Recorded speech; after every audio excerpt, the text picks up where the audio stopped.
All right, le verset thème ce matin, c'est Jean 19, 28, 30 qui dit ceci. Après cela, c'est beaucoup de choses. C'est toute la crucifixion. Jésus qui savait que tout était déjà consommé, dit afin que les Écritures furent accomplies. J'ai soif. Il y avait là un vase plein de vinaigre, et les soldats en remplirent une éponge, et l'ayant fixé à une branche d'hysope, ils l'approchèrent de sa bouche, et quand Jésus eut pris le vinaigre, il dit,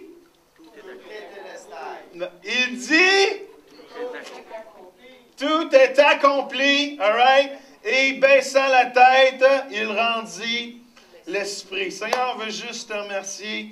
Alors qu'on étudie, Seigneur, tout ce que tu as fait à la croix pour nous, alors qu'on regarde, Seigneur, à tout ce que tu as accompli pour nous ce matin, Seigneur, on veut juste te rendre gloire en partant, Seigneur Dieu, parce que, Seigneur, tu nous as donné tellement de belles choses, Seigneur. Merci d'être mort à ma place, Seigneur, d'avoir pris tout, Seigneur, sur tes épaules, Seigneur, et de me laisser la vie libre et la vie entière, Seigneur, la vie, Seigneur, libre du péché, Seigneur.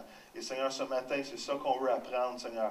Comment te glorifier pour tout ce que tu as accompli à la croix. Ça, d'accord avec ça? Dites Amen. La semaine passée, on a parlé de l'importance de la croix. Même un verset qui disait que le message de la croix est de première importance. C'est un message qu'on doit entendre. C'est le message, L-E majuscule, que le monde a besoin d'entendre. C'est le message de la mort et la résurrection de Jésus à la croix. On a parlé que pourquoi Jésus devait mourir. Jésus devait mourir parce que nos péchés l'ont demandé. Notre vie a créé une dette.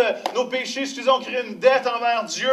Et cette dette-là doit être payée, qu'on le veuille ou qu'on ne le veuille pas. Et si on n'est pas couvert sous le salut de Jésus, un jour nos péchés vont payer cette dette, qu'on le veuille ou qu'on ne le veuille pas. Parce que le salaire, la dette du péché, c'est quoi? C'est la mort. Et si on n'accepte pas la mort et la vie, la résurrection, la crucifixion de Jésus à notre place, un jour nos péchés vont payer cette dette, qu'on le veuille ou qu'on ne le veuille pas. Mais Jésus a payé cette dette à notre place. Il nous reste juste qu'à la recevoir. Qui dit, j'ai reçu ce paiement à ma place?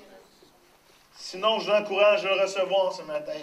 Pourquoi? Parce qu'il y a un pardon. Parce que le pardon, c'est sans souffrir ou sans payer un prix, n'est pas un vrai pardon. On a parlé de ça la semaine passée, même si j'ai coupé ce point-là. Aussi, l'idée, c'est que pourquoi Jésus devait mourir? Parce que l'amour n'est pas juste une parole. L'amour, c'est une action. Qui est d'accord avec ça?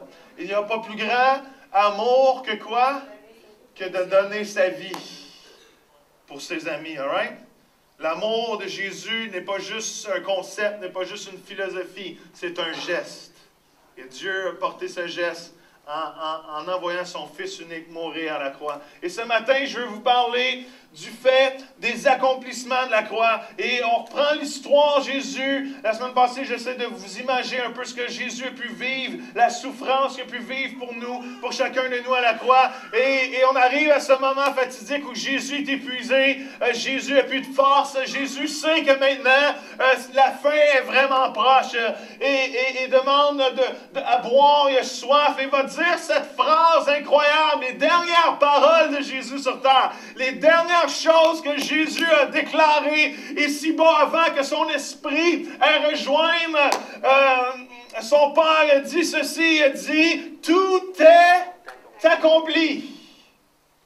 Et ce mot, quelqu'un l'a crié, je pense que c'est Jonathan qui l'a crié, ce mot en grec veut dire tétélestai. Dites-le ensemble. Tétélestai. On parle tous le grec maintenant. Et ce mot-là veut dire complet. Ce mot-là veut dire fini. Ce mot-là veut dire payer la dette. Et ce mot-là était utilisé dans le temps de Jésus à différentes façons, à différents endroits. Et juste pour un peu comprendre ce que Jésus a fait à la croix, pourquoi Jésus a dit tétélestai, tout est accompli, pourquoi ce mot-là était utilisé dans le contexte où un serviteur retourne à son maître après une tâche accomplie. Vous savez, Jésus est venu comme un serviteur, est venu pour servir, est venu comme le Fils de l'homme Abraham est venu pour servir la race humaine et servir aussi de rançon pour nos péchés. Et quand Jésus est mort, quand Jésus a lancé redonné l'esprit, son esprit est revenu à Dieu, il a dit à mon dit, tétélestai, ma job est faite. Come on. Avant de mourir, Jésus a déclaré, tétélestai, comme un serviteur qui revient devant son maître, puis il dit, ce que tu m'as envoyé faire, je viens, voici, c'est fait. Come on. C'est ça que Jésus déclarait à la croix quand il a dit, tout est accompli. C'est comme un marchand qui déclare qu'une dette est payée. Vous savez, dans le temps d'Israël, dans ce temps-là, dans le temps de Jésus, quand quelqu'un avait une dette envers un marchand, un acheteur, quand la dette était payée, quand tu revenais et tu ramenais tout le montant nécessaire pour que la dette soit finie, le marchand déclarait, tétélestai, tout est accompli, tu ne dois plus rien. Vous savez, Jésus est venu, il a pris nos péchés, il a payé à la dette, et il est venu, il a porté tout ça. Jésus, la colère de Dieu contre le péché était assouvie, parce que Jésus a dit, comment la dette est payée. Et Jésus pouvait dire, tout est accompli. Comment? Même le contexte de ce mot-là est un prêtre qui examine un agneau pour le sacrifice. Vous savez, je vais en parler un peu plus tard, mais dans l'Ancien Testament, avant que Jésus devienne l'agneau pour tous, pour chacun d'entre nous, pour une fois, pour toutes, à jamais, plus d'autres sacrifices devaient avoir lieu, n'étaient plus nécessaires. Mais avant, Dieu avait comme mis un présage à ce que Jésus était pour faire à la croix et avait instauré le système d'agneau pascal. Et quand un prêtre regardait un agneau et l'observait, et il voyait qu'il était sans tache et qu'il était parfait pour être sacrifié pour le péché du peuple d'Israël, le prêtre disait, quand il voyait ça, il voyait cet agneau pur, sans tache, il déclarait, tétélestai, qui veut dire tout est accompli, c'est parfait, il est complet. Wow!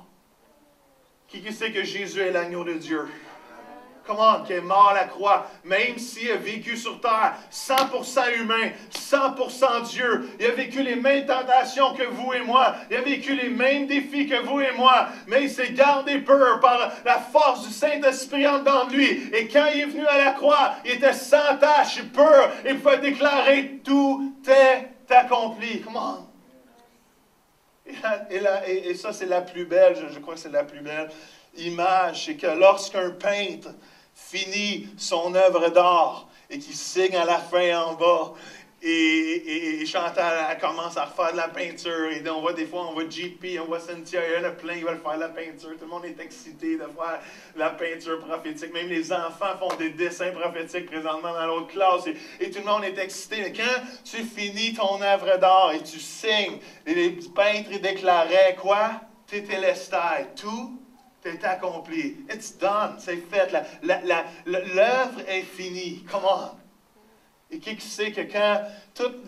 Imaginez-vous toutes les années où que Dieu a préparé le terrain afin que Jésus vienne sur terre au bon moment, au bon endroit, et qu'un jour, son plan pour sauver l'humanité était pour être fini. Alors, le jour que Jésus est mort à la croix pour chacun de nous, Dieu a déclaré, Jésus a déclaré, tétélestai, tout est accompli. Mon chef-d'œuvre pour sauver l'humanité est accompli. Comment? Es-tu juste moi d'excité ce matin? Tout est accompli. Ce que Dieu fait est merveilleux. Ce que Dieu fait est beau. Ce que Dieu fait est extraordinaire. Tout est accompli. Et rapidement, je vais vous parler de 5 accomplissements de la croix. Il y en a plusieurs autres, mais il y en a 5 que je crois que dans les Écritures, on peut trouver comme étant principal. Le premier accomplissement, c'est qu'il a pardonné nos péchés. C'est-tu moi qui l'ai changé? Oui. Ouais, je fais plein de choses en même temps. C'est un hallelujah. Je m'en viens presque une femme qui est capable de faire 2 choses en même temps. Première chose que Jésus a accomplie, c'est qu'il a pardonné nos péchés. Éphésiens 1,7 va dire ceci. En lui, nous avons la rédemption par son sang, la rémission des péchés selon la richesse de sa grâce. Amen. Acte 10,43 va dire, tous les prophètes rendent de lui le témoignage que quiconque croit en lui reçoit par son nom le pardon des péchés. Comment? Non seulement Jésus pardonne nos péchés, il dit aussi qu'il les éloigne de nous. Même il va l'autre verset qui même, il les oublie. Comment? Pourtant, on a cette capacité de même vouloir oublier les péchés des autres, de s'en rappeler un peu. Mais Dieu a cette capacité-là que l'être humain ne comprend pas. C'est que lorsqu'il pardonne, Dieu pardonne vraiment. Et non seulement il met le moyen qu'on puisse, que cette dette-là ne paraisse plus dans notre compte en banque spirituelle, mais il s'en rappelle même plus non plus qu'on y devait quelque chose. Comment? Et j'ai besoin de 2 books. J'ai besoin de 2 books. Mathieu, avant que tu t'endormes, viens faire mon book. Et qui je pourrais prendre? Jonathan, tu veux faire le book? Viens, Jonathan, viens faire le book. Et fais-toi pas mal en essayant parce que j'ai besoin d'un book parfait. Alors, si tu te blesses, mets-toi à 4 pattes. Non, mais... non, pas moi. Mets-toi par là pour qu'on voit tes cornes. Et... oui, d'accord. Be healed. Non, Jésus. Tu es correct? Tu es correct comme ça? Toi, tu es un bouc qui se tient sur 2 pattes. Comme lui, là. Vous êtes des boucs de cirque, quoi? Ou, Écoute, all right. Ça va? Veux-tu qu'on en parle? Non, reste à ton bord, toi. Reste à ton bord. C'est moi qui prêche, all right? C'est moi qui prêche, all right? Et juste pour vous imaginer un peu, restez tranquille, tout doux les bouts. Vous aurez votre carotte après, OK? Et juste pour vous imaginer ce que Jésus a fait, c'est que Jésus est devenu le bouc émissaire. Est-ce que vous savez ce que ça veut dire, être un bouc émissaire? C'est quoi ça veut dire, être un bouc émissaire? Est-ce que quelqu'un qui peut me dire? Prendre la place de quelqu'un. Souffre-douleur. Payer pour un autre. N'as-tu d'autres? Un bouc émissaire, c'est ça, mais c'est pire que ça. Victime désignée. Hein? Victime désignée. Victime désignée, mais le bouc émissaire, c'est celui qu'on choisit, qu'un groupe choisit, en tant qu'individu, qui va payer pour toutes les fautes des autres. Qui aimerait ça, ce rôle-là? Personne? C'est ça que Jésus a fait. Jésus est devenu le bouc émissaire. Je ne parle pas le français, les boucs, OK? Jésus est devenu le bouc émissaire. Jésus a été déclaré pour être l'individu qui était pour payer pour toutes les fautes des autres. Comment? Et dans l'Ancien Testament, cette image-là était déjà mise en place par Dieu. Dieu, à chaque année, les prêtres juifs Vas-y, fais le vrai bouc, là. Et à chaque fois, il amenait 2 boucs. À chaque année, il prenait un bouc et le premier, il l'égorgeait. Et il prenait son sang. Ouais, coule un peu. La jugulaire pas bonne. Et il prenait son sang et il l'emmenait sur l'Arche de l'Alliance. Et quand Dieu voyait le sang, Dieu il déclarait, imaginez-vous, le peuple entier pardonné de ses péchés. Et deuxième chose qu'il faisait, c'est qu'il prenait ce sang-là et il l'emmenait sur un autre bouc et il confessait tous les péchés du peuple. On s'entend-tu que la journée pourrait être longue? Une bonne journée au bureau. Il confessait tous les péchés sur ce bouc-là. Puis après, je ne sais pas, je devrais faire ça. Il disait, ah ouais, va-t'en puis il s'en allait, puis il laissait aller, il le laissait libre. Comment est-ce qu'on peut applaudir nos 2 boucs? Excusez, mais dans la vraie vie, c'est ça qu'ils font. Ils donnent des petits coups, ces boucs.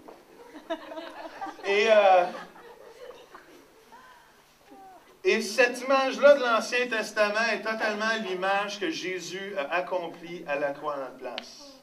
Jésus est devenu le bouc émissaire pour chacun d'entre nous. C'est comme si on dirait aujourd'hui, OK, toutes nos dettes, les dettes à David, non, non. les dettes à Mélo puis Jacques, les dettes d'études. Qui a des grosses dettes d'études encore ici? Julie, non, tu as des bons parents, alléluia. Et toutes nos dettes, on dirait, OK, on trouve un bouc émissaire. Qui pourrait être notre bouc émissaire? Tu sais, qui qu'on pourrait trouver? Et Charles, toi, tu vas payer la dette pour toutes nous autres ici. Hein? Merci, Charles. Charles, on est fiers de toi, lâche pas. Et Jésus, dans un geste, a pris tous les péchés du monde. Il les a pris sur ses épaules.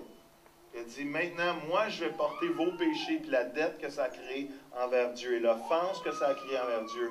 Puis maintenant, vous êtes tous libres. Et savez-vous quoi? On a un problème avec la liberté. C'est qu'on a beaucoup de la misère à vivre libre. Dieu a pris tout sur ses épaules. Il nous rend tous libres. Mais savez-vous que ce qu'on fait, la majorité du temps, si je paierais votre dette, la majorité d'entre vous irez vous endetter encore. Parce que l'être humain est fait comme ça. Parce que ce n'est pas nous qui payons. Quand tu payes une dette de 50 000 crée-moi que tu ne veux pas retourner dans les dettes parce que tu sais comment il faut que tu travailles fort pour payer cette dette-là.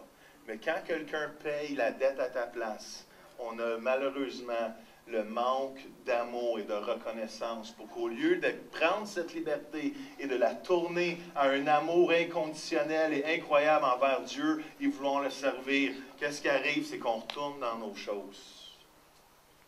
Frères et sœurs, Dieu a payé la dette pour qu'on soit libre du péché une fois pour toutes. Come on. Alors, retournons pas à vivre dans nos vieilles choses. Alors, retournons pas à vivre dans nos vieilles habitudes.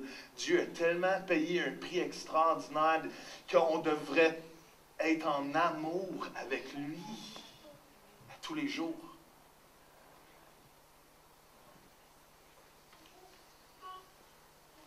Deuxième chose, il nous a donné une vie éternelle. Qui sait qu'il y a une vie éternelle ici qui l'attend? Allô? Qui sait qu'il y a une vie éternelle qui l'attend? Vous savez tous, l'idée de la vie après la mort est un concept aujourd'hui incroyable, élargi. Tu vas aux funérailles, puis il y a plein de concepts après la mort. Si tu veux savoir ce que les gens croient de la mort ou de la vie après la mort, va à une funéraille. Tu vas entendre toutes les philosophies incroyables qui ne peuvent pas exister. Puis, et en tant que chrétien, ça fait mal par moments parce que tu dis, tout le monde pleure, puis tout le monde, tu sais, est-ce qu'il y a vraiment une assurance de la vie éternelle? Les athées vont croire qu'il n'y a pas de vie après la mort, que ça s'arrête là, tu meurs, c'est fini. Il n'y a plus rien, il n'y a pas de ciel, il y a encore moins d'enfer, all right? Il y a d'autres, comme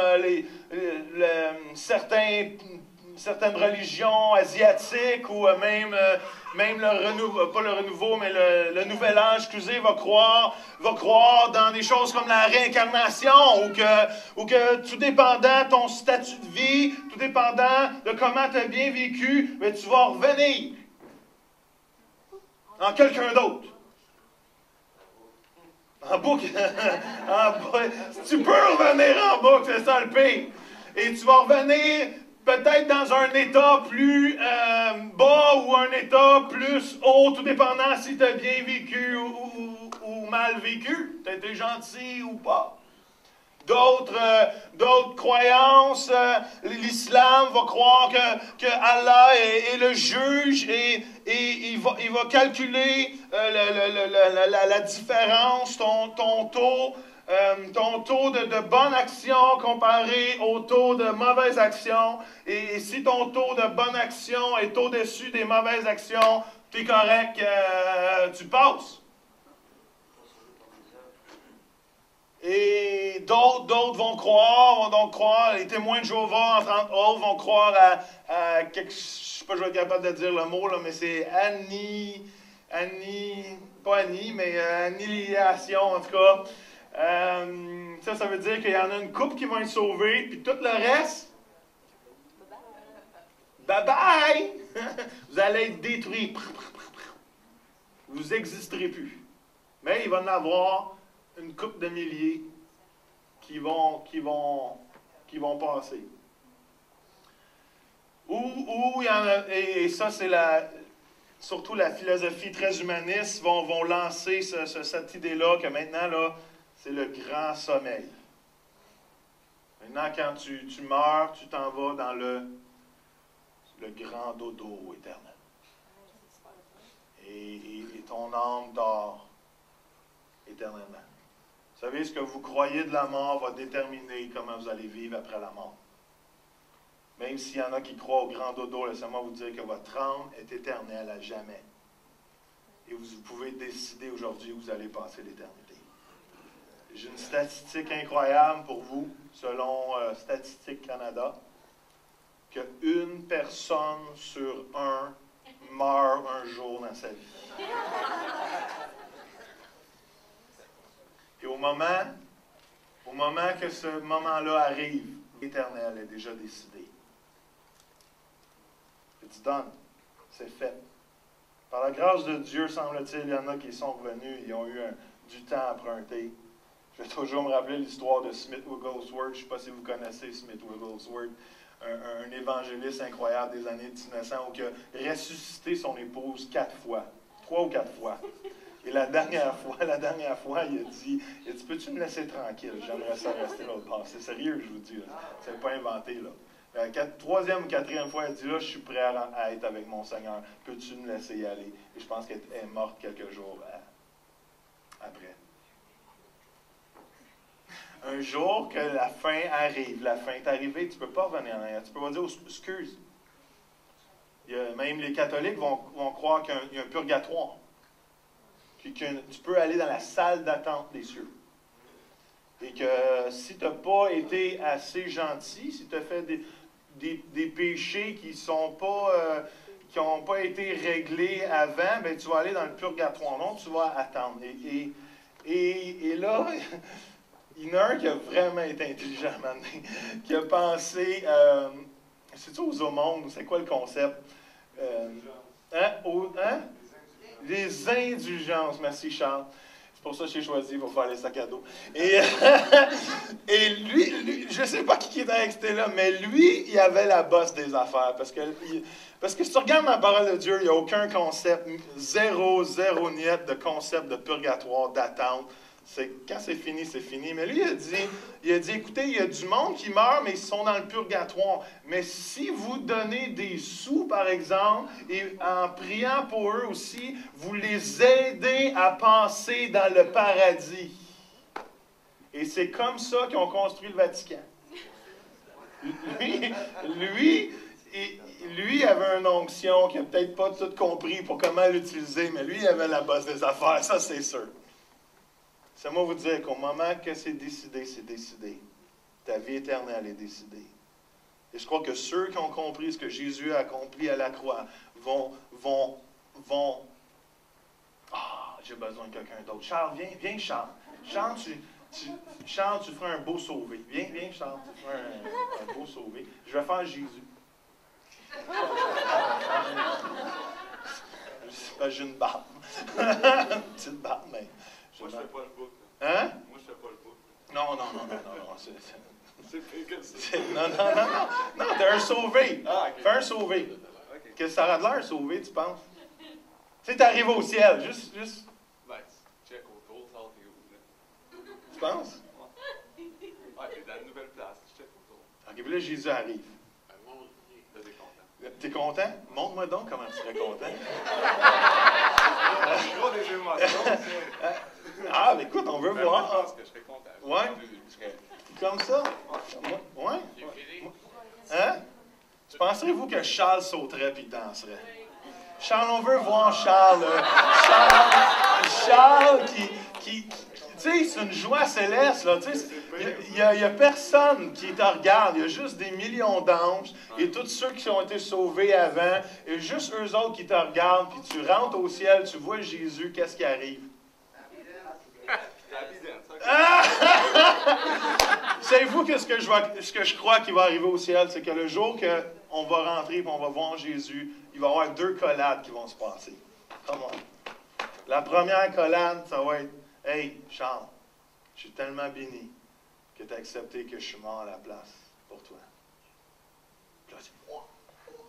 La deuxième collade, ça va être « Bon et fidèle serviteur, rentre dans la joie de ton maître. » Puis là, pareil comme les portes du ciel, les femmes dans l'enfer, quand on était jeune, c'est pas... Je ne me rappelle pas exactement, mais t'es dit, ouais, yes, sir! C'est bon, Charles. Est-ce qu'on peut applaudir Charles? Comment? Hey. J'ai des acteurs dans cette église. J'ai des acteurs. Incroyable. Je crois que quand on va rencontrer Jésus, on va avoir une joie qu'on n'aura jamais connue auparavant. Et il n'y aura plus de gêne. Il n'y aura pas aucune gêne. Notre seul désir, ça va de dire, tout ce que j'ai cru pendant des années, enfin je le vis complètement et éternellement. Come on. Troisième chose que Jésus a accompli à la croix, c'est il a désarmé l'œuvre de l'ennemi. Jean 3,15, excusez, Colossiens 2,14 a dit ceci, il a effacé l'acte dont les ordonnances nous condamnaient et qui subsistait contre nous. Il a détruit en la clouant à la croix, il a dépouillé les dominations et les autorités et les a livrées publiquement en spectacle en triomphant d'elles par la croix. Comment? Est-ce que vous savez que l'ennemi n'a pas d'autorité sur vous autres? On sait que l'ennemi a encore un endroit pour œuvrer ici sur terre, jusqu'à un jour où Dieu va s'occuper avec lui complètement. Mais est-ce que vous réalisez qu'ici sur terre, Jésus a déjà vaincu les puissances de l'ennemi et qu'on a l'autorité sur eux autres? Donc, il n'y a aucun mensonge de l'ennemi qu'on devrait accepter dans nos vies et accepter de croire parce qu'on a déjà la victoire sur eux. Comment? Même la parole de Dieu va dire, on ne combat pas contre quoi? Contre la chair et le sang, mais contre les principautés. On sait qu'il y a du combat spirituel, mais ils sont vaincus. Quand j'arrive dans une dimension qu'un combat spirituel dans ma vie, j'arrive pas avec la crainte de savoir si je vais gagner, je suis assez peu, je suis assez fort, j'ai-tu assez lu ma Bible? Non, comment? Jésus a déjà tout accompli à la croix, comment? Je trouve des fois, en tant que chrétien, on est un peu feluette. Dites feluette. On arrive un peu en ayant peur, en étant gêné. Comment? On devrait, si Dieu est pour nous, qui sera contre nous? Comment? Nous sommes plus que vainqueurs. On devrait avoir cette attitude-là, que peu importe les défis, peu importe les circonstances, peu importe les accusations que l'ennemi pourrait essayer de nous rentrer dans la tête, t'es pas assez fort, t'es pas assez bon, t'es pas assez chrétien, t'es pas assez pur, de refuser les mensonges de l'ennemi. Il dit, hey, moi je connais ta fin. Fait qu'arrête de m'écœurer. Yes. Toi, tu perds, puis moi, je gagne. Yes. Fait que lâche-moi. Yes. On écœure. Mais il faut parler de même. On est-tu plus que vainqueur ou on l'est pas? Hein? Plus. Le mot grec pour plus, c'est plus. C'est un peu plus, même. Comment? Dieu à la croix a tout accompli, a pris même va dire, mort, où est ta victoire? À la croix, Jésus a pris la mort et l'a dépouillé de sa force. Si on accepte le message de la croix dans nos vies. Rapidement. Il nous a donné un accès à sa présence de Dieu. On l'a chanté tantôt. Le voile est déchiré. Et on a un accès à sa présence. Savez-vous, je crois que la pire tragédie de la vie chrétienne, c'est d'avoir ce libre accès et de ne pas s'en servir assez.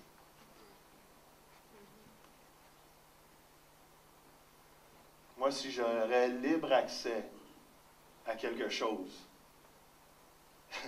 si j'aurais libre accès au terrain de golf La Madeleine, j'en profiterais. Si j'aurais libre accès au spa nordique de Saint-Hilaire, j'en profiterais. Si j'avais, j'ai-tu dit des deux, si j'aurais Adam? juste pour le plaisir. Si j'avais accès Golf Town. hein? Golf Town. À Golf Town. Aïe, aïe, aïe, aïe, aïe. Ne me tente pas, arrière de moi, Satan. si j'avais accès à Golf Town, est-ce que vous pensez, gratuitement, là, est-ce que vous pensez que je me limiterais à acheter des tees de golf? Qu'est-ce que vous pensez que je ferais? Hein? Hein? Qu'est-ce que vous pensez que je ferais? Je remplis le envoy de matériel. J'ai accès. J'ai accès. Mais on se garde une petite gêne dans la vie. Oh, c'est ben trop. Hein, c'est pas. Hein, c'est pas vrai. J'ai accès à la voûte où que Isabelle travaille à la caisse populaire. Tu l'as, Isabelle, ou elle est cachée? À la garde, bon, elle ne le sait pas en plus. Alors, j'ai accès à son compte, à sa caisse. Puis, hey, Joël, tu as accès à tout ça. Ah, ben là. Est-ce qu'on se garderait une petite gêne s'il y a 1 million dans la. Hein? On va prendre juste un 10 000. Hey, c'est ben trop, je peux. Non, come on. Est-ce que vous savez que dans la présence de Dieu, on a accès à tout ce que Dieu est pour notre vie? Dieu nous a dit que je vous ai tout donné pour vivre la vie avec piété. Dieu nous a tout donné. Quand je rentre, le voile est déchiré. Avant, là, il y avait une personne qui pouvait y aller une fois par année dans la gloire de Dieu, dans la présence de Dieu. Avec l'œuvre de Jésus à la croix, le voile est déchiré. On a accès, même la parole de Dieu va dire, soyez audacieux. Gênez-vous pas. Oh non, mais 2 dimanches par mois, c'est assez. On va accéder, si j'ai du temps après d'avoir écouté ma série préférée intitulée Yamaska, je ne la suis pas, mais c'est la seule que je sais en français. Si j'ai du temps, je vais prendre l'accès à la présence de Dieu. Est-ce que vous réalisez que le plus beau ici sur terre présentement, c'est d'avoir accès à la présence de Dieu? Il n'y a personne d'entre nous qui devrait se gêner, frères et sœurs. Mangez-en comme vous voulez. Servez-vous comme vous voulez. Prenez-en comme vous voulez. Ça devrait être la priorité de nos vies. C'est que j'ai un accès à l'ordinaire. Je sais buffer à volonté comme que je veux. Profitez-en. C'était drôle parce que quand on a reçu la gang de Bethel, on était allés les emmener au buffet Jade. Et il y avait un Australien qui était avec nous. Il n'était pas là le dimanche matin, mais il était un Australien, 6 pieds 3, 260 livres. Tu sais, puis quand je l'ai emmené, Mathieu était là, que je l'ai emmené au buffet, j'ai dit, I'm bringing you guys here just for you, because I know you're gonna like it. Parce que je sais qu'il aimait manger. Quand il a su que c'était buffet à volonté, il a pris seulement 2 sushis. Est-ce que vous pensez qu'il a fait ça? Ben non. Les assiettes passaient par là. Je pense qu'il y en a pour 2 mois sans manger. Dernière chose,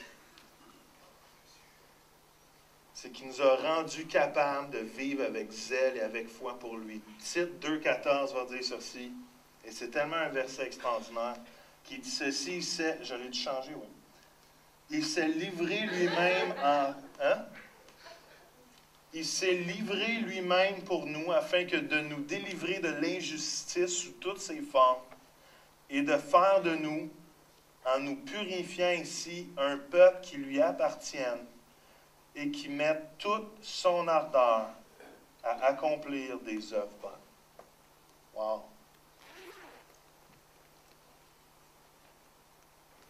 Non seulement Jésus est mort à la croix pour pardonner nos péchés, pour nous donner une vie éternelle,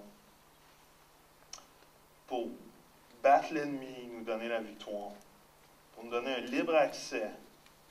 Une des raisons pour lesquelles Jésus est mort à la croix, c'est parce qu'il voulait un peuple qui était pour le servir. Comment? Laissez-moi vous dire, frères et sœurs, que la croix demande un engagement ce matin. La croix demande une réponse. La croix demande une réaction.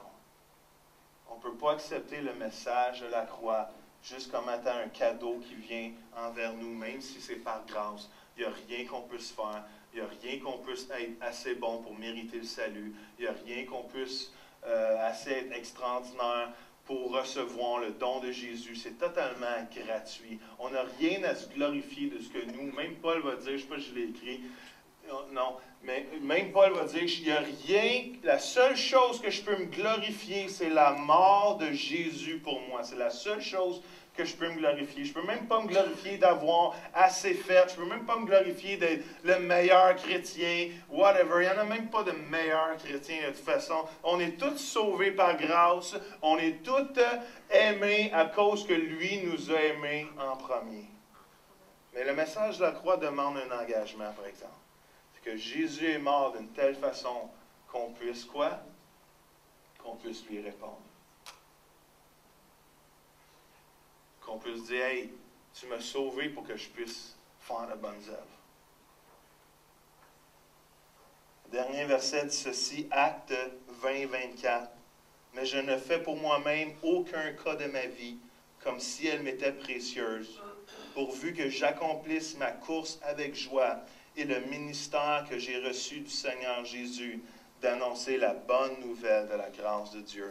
Vous savez, le seul engagement qu'on doit répondre au message de la croix ce matin, c'est que ma vie ne compte plus, mais la seule chose qui compte, c'est de faire le ministère que Dieu m'a appelé de faire.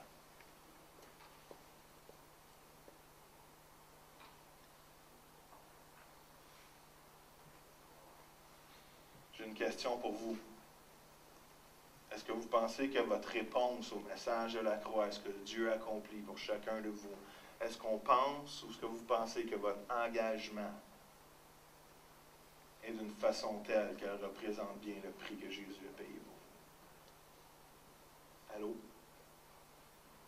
Où il y a de la place pour un peu plus de don de soi envers le peuple de Dieu, envers le message de l'Évangile, envers le corps de Christ, envers l'Église, envers ceux qui sont perdus au dehors, envers ceux qui sont en train de mourir en pensant qu'ils s'en vont dans un grand dodo, mais alors qu'ils vont se réveiller, ils vont avoir une belle surprise. Frères et sœurs, vu que j'en ai juste 6 en avant de moi, je vais aller parler aux autres.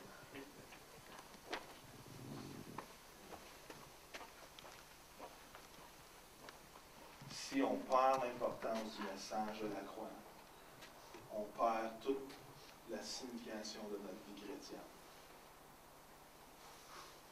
On perd toute la signification de notre vie chrétienne.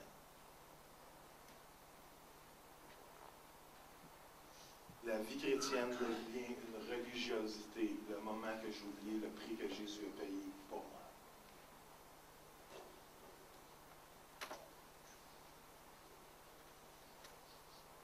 Servir dans l'Église devient du bénévolat. Au moment que je... Oh, allô? Je cherchais quelqu'un pour une illustration maintenant.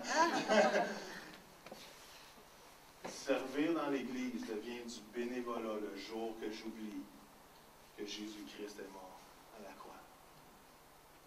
Mais je ne fais pour moi-même aucun cas de ma vie comme si elle m'était précieuse, pourvu que j'accomplisse ma course avec joie et le ministère que j'ai reçu du Seigneur Jésus d'annoncer la bonne nouvelle de la grâce de Dieu.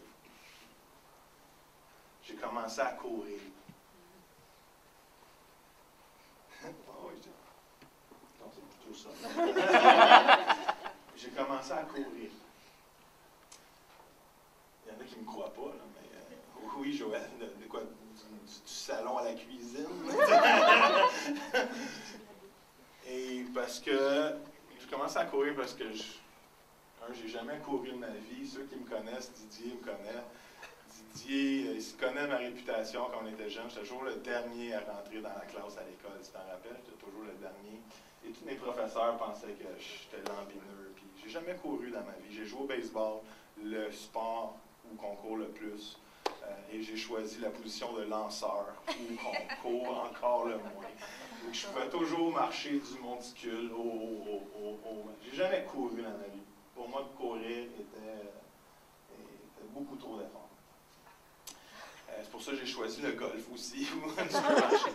Alors, tu sais, toute ma vie a été choisie en lien contre la course. Et je me suis mis des défis parce que j'ai comment. Je vais repenser le message. Qui était là? Ceux qui étaient là au GU, le pasteur, Dan Issel qui a prêché un message sur les rêves.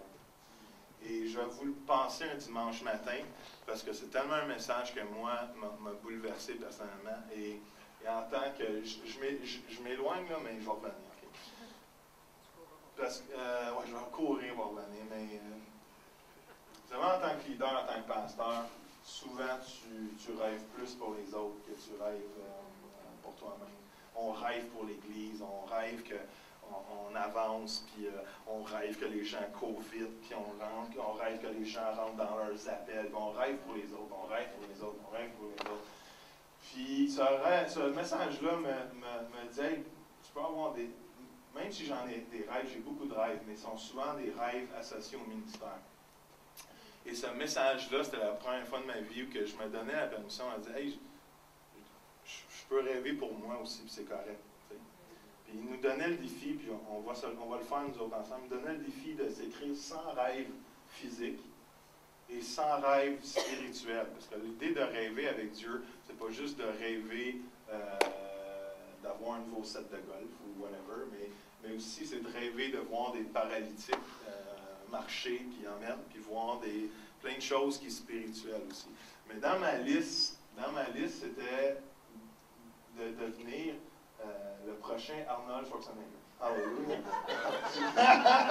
Mais c'était d'être en forme. Ça fait plusieurs années que je ne suis pas en forme, et j'ai décidé de courir, et j'ai vraiment réalisé que je n'étais pas en forme. Et je m'étais... Tu sais comment les hommes on est, hein? On pense qu'on va faire 10 km comme ça la première fois.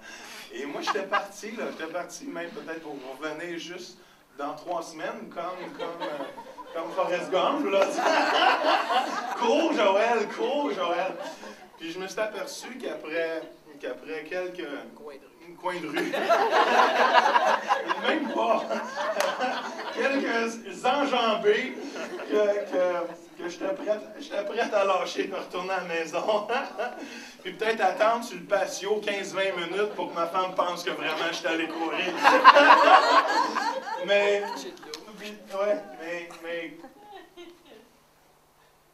mais courir, c'est finir la course. Puis à date, j'ai pas fini mes courses physiques. Mais spirituel, c'est tellement important qu'on finisse nos courses spirituelles. Et si je peux vous encourager une chose en terminant, la seule façon de continuer votre vie spirituelle en montant, puis en grandissant, puis en continuant, c'est rappelez-vous tout le prix que Jésus a payé pour vous à la fin de la course. C'est ça qui va vous faire toffer la run au complet. Je me suis mis le défi de courir le 10 km avec René puis Stéphanie, le 10 km du marathon de Montréal. Et on va voir ce que ça va donner. Wow. Mais votre vie chrétienne, c'est une course, frère et sœur.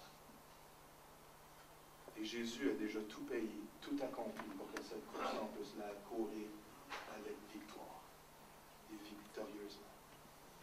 Et ma prière, c'est qu'en tant qu'Église, on soit tous motivés par ce qui s'en vient de l'autre bord. Oui, il y a des défis au quotidien. Oui, il y a des troubles. On a des défis de famille. On a des défis avec nos enfants.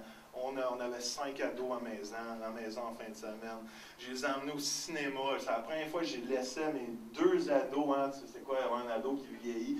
2 ados, 4 ados au cinéma, je les ai débarqués. C'est la première fois que je débarquais mon enfant quelque part, puis je le laissais, puis je priais pendant 2 heures de temps que je puisse le retrouver à la fin. Je laisse mon cellulaire, tu m'appelles, n'importe quoi, je viens de trouver. Puis là, on a le défi, puis là, ils veulent devenir des adultes. Hein, David, puis là, ils commencent à avoir des réflexions. Puis là tu te dis, hein, il n'y a rien de pire qu'un adolescent qui commence à avoir des réflexions, parce qu'on ne sait pas quoi faire avec quelqu'un qui réfléchit. Avant, il disait tout, tu sais, va dans là, va là, il faisait. Puis là, il dit non, papa, toi, va là. Hey! C'est moi qui gère ma maison. Et on a plein de défis, des défis financiers, mais la seule façon de penser au travers de tout ça, c'est réaliser tout ce que Jésus a accompli à la croix. Et qu'il y a une fin qui s'en vient. Et à chaque fois que je garde mes yeux fixés sur Jésus, je suis capable de tout penser au travers. Finir ma course avec force. Comment? Est-ce qu'il y en a qui veulent finir leur course avec force? Alléluia. Juste prier pour vous, tout simplement, terminant ce matin. Y en a-tu qui sont essoufflés présentement? Levez-vous debout, je veux prier pour vous. Si vous êtes essoufflés dans votre course spirituelle, peut-être 1, 2, 10 personnes, I don't care, mais c'est juste la pensée qui m'est venue avant de prier. Si vous êtes essoufflés présentement, je prie que le Seigneur vous donne la force ce matin. Wow. Mon cœur va vers vous. Mon cœur va vers vous, frères et sœurs. Mon cœur va vers vous. Hallelujah, Jesus God. Si Sam juste de jouer quelque chose, Seigneur, je veux juste te remercier pour tous ces gens-là qui sont honnêtes ce matin et qui disent ma course est difficile présentement. Qui disent je suis essoufflé. Ça peut être physique, ça peut être spirituel. Ah, Seigneur. Ça peut être parce que vous êtes revenus à vos anciens péchés et quelque chose vous accorde, quelque chose en train de vous ronger présentement. Peut-être parce que la vie de famille n'est pas facile. Peut-être que la vie de couple n'est pas facile. Peut-être que le travail n'est pas facile. Que les finances ne sont pas faciles. Peut-être que dans votre tête, présentement, vous êtes mélangés. Il y a plein de mensonges de l'ennemi qui vous attaquent. Il y a plein de mensonges de l'ennemi qui vous découragent. Je veux juste déclarer sur vous que Jésus a tout payé le prix pour ça à la croix et vous êtes libre ce matin. Vous êtes libre. Prenez votre liberté. Seigneur, dans le nom de Jésus, je viens, je veux prier, Seigneur, pour mes frères, mes sœurs qui vivent un moment difficile présentement, qui vivent un découragement, qui vivent un essoufflement. Seigneur, je te prie de venir les relever, Seigneur, ce matin. Je te prie de venir les encourager. Je te prie de venir les bâtir, Seigneur. Je te prie, Seigneur, que le joug léger que tu parles dans ta parole puisse venir sur nous. Je te prie pour un échange, Seigneur. Je te prie pour un échange, Seigneur, que tout fardeau, Seigneur, fonde dans ta présence à cause de ta croix, Seigneur Dieu. Et on échange, Seigneur, le joug léger que tu nous donnes, Seigneur. Dans le nom de Jésus, je viens contre les mensonges de l'ennemi qui vient décourager mes frères, mes sœurs, que tu n'es pas assez bonne, tu n'es pas assez bon, tu es un pécheur, tu ne seras jamais capable, tu n'es pas assez pur, tu devrais être meilleur que ça. Franchement, tu connais plus que ça. Je viens contre tous ces mensonges-là. Et Seigneur, je demande, Seigneur, que le sang de Jésus coule encore une fois sur leur vie et les purifie complètement, Seigneur. Tu purifies notre âme, tu purifies notre cœur, tu purifies nos pensées dans le nom de Jésus, Seigneur. Seigneur, je te prie qu'on soit des gens forts, des gens puissants, des gens victorieux, des gens qui ont un impact, des gens qui font une différence. Pas parce qu'on est meilleur qu'un autre, mais parce que la seule chose qu'on a à se glorifier, c'est Christ, mort et ressuscité, vivant ma vie. Parce que ce n'est plus moi qui vis, mais c'est Christ qui vit en moi. Et Seigneur, fais une œuvre que seul toi peux faire ce matin. Tout est dit. Que le faible dise et que le pauvre dise, je suis riche dans le nom de Jésus. Amen.